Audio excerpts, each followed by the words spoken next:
What is going on, guys? So today we're going to talk about CWL Vegas and some of the COD team moves going into the Pro League. So for those of you that don't know, which probably all of you that are Optic fans do, Optic had won CWL Vegas. As you guys know, in World War II, they couldn't win events. They didn't know how to do that. Or not that they didn't know how to do it, but they didn't try hard. It seemed like a lot of the guys on Optic at the time, Formal, Skunk, Karma, Crim6, they didn't know. Not that they didn't know how to play, it's just that I don't think there was a drive, seeing as they just come off a World Championship. I don't think they had the same drive to win another one. That's just me, probably. That's my personal opinion. That's what I think about it. I mean, I could be wrong. But from what I've seen, I do think that... they just didn't have the same drive to win after winning a COD Champs the year before. That could be me. I could be wrong. And I know that Skunk publicly said he didn't like the game, and Karma said he publicly didn't like the game, so that could be part of it. I don't know for sure if that's the case. I could be wrong. But going into this game, COD switched from a 4v4 format to a 5v5 format. Now, the reason they switched, I don't know. But I do know that part of it was that the game, when they were making Black Ops 4, a lot of the map sets that they've been making for competitive had fit a 5v5 style format, not a 4v4 style format. Because a lot of them, the maps are really big. Because in the 4v4, the maps, there's like, you want to be able to cover every lane with your teammates. And there's too many lanes for 4v4, I think, which is another reason why they did 5v5. So that's one of the big reasons I went to 5v5. Now I'm gonna break down the Optic team for you. For those of you that don't know, Optic's team is Dashy as a flex, TJ Halley as a sub, Scump as a sub, Karma as a flex, and then Crim6 is your AR. Now at this event, part of my shoot use, by the way, it was looking a little rough. Dashy won MVP of the event. Optic steamrolled the competition. They didn't drop a series all day. They did drop maps. They never did drop a series. They came all the way through winner's bracket. They had a little scare against Splice. They were down 2-0, and they actually did manage to pull off the reverse sweep, which I thought was pretty cool. They did manage to pull off the reverse sweep. I thought they were going to lose that series for sure. I don't know how they ended up winning that. So yeah, but Optic squad of 5 is Dashy, TJ Halley, Skunk, Karma, Crim6. And then they played E United. E United have a new team. Theirs is Abizi, Clayster, JCat, Pristini, Arcides.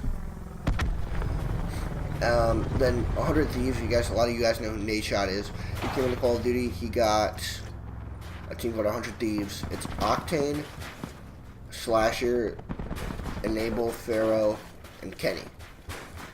For those of you that don't know, this team on paper and like sounds stacked, but they only got top 12. Octane, great AR. Slasher, great AR.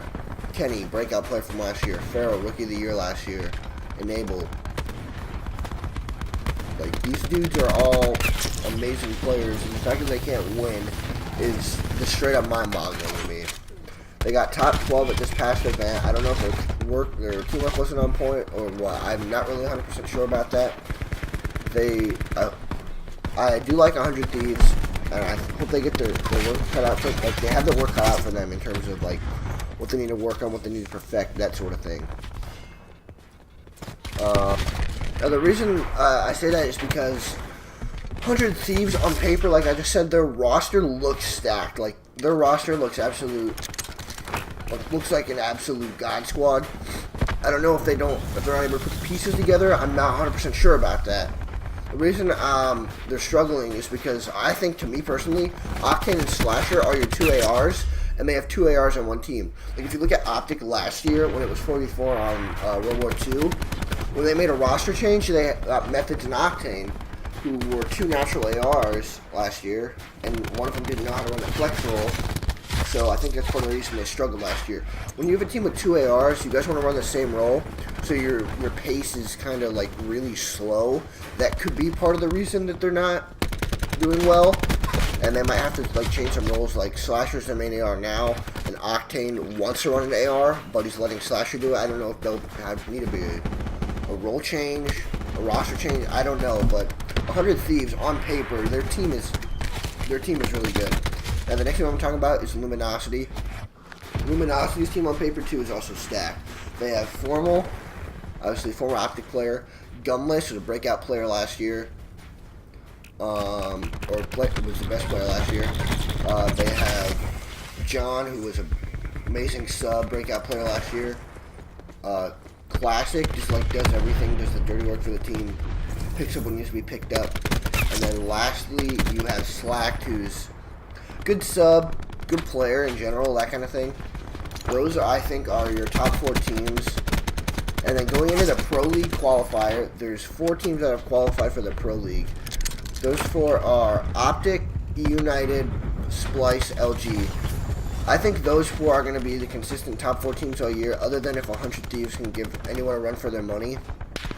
So those are just my predictions on the top 4 this year and what I think for the rest of the CWL. Thank you guys so much for watching. Until next time, peace.